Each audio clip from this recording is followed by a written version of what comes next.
Hey, everybody. Um, got a good question for you today as we talk on this chat. What do you do when family relationships are strained or even broken? How do you approach this? You know, when things have happened and situations have happened, circumstances, events, family events that have really strained relationships. But what you got to do in this situation is really just take it to the Lord and get His advice on it. Let Him guide you in what to do.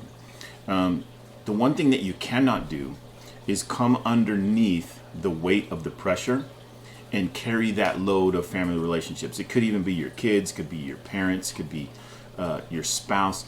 You can't come underneath the load of trying to get people to change the way they feel, change what has happened to them.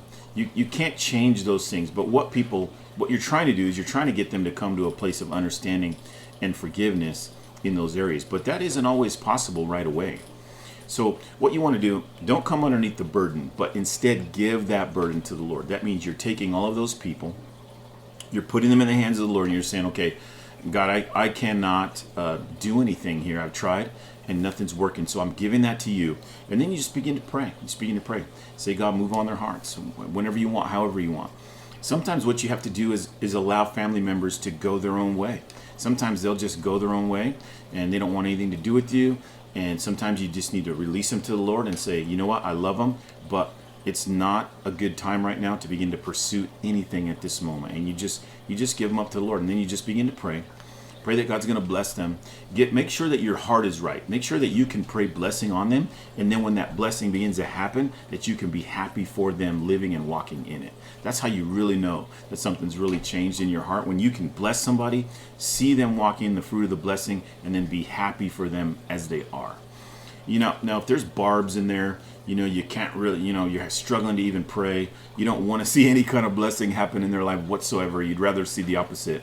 At that point, you need to begin to take your own heart to the Lord and say, God, what is going on in me? I've got all these hurts and offenses. And then you just need to release those offenses to the Lord and let Him have them.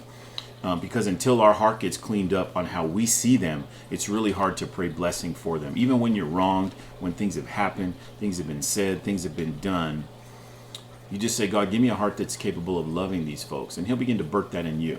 As your heart changes, you'll begin to pray the right things for them. And then you'll see that God brings them back into your life at a much sooner and more proper time. But really often it's us that have the issue. Because we have so many pent up things that we're dealing with. It would be impossible for us to repair that relationship with our own hearts, so junked up as they are. So do that this week. Just take it to the Lord. Say, God, what do you want me to do here? And then allow your heart to be changed so that you can really love them and pray blessing over them. And then once they're walking in those new things, you'll see God will bring about change. But don't come under the load. Give it to the Lord. And you're going to see things move a lot faster than you would have realized. So get that going this week, man. I hope that's working for you. Be blessed in it. And I know God's going to give you the strength to make sure you do it right.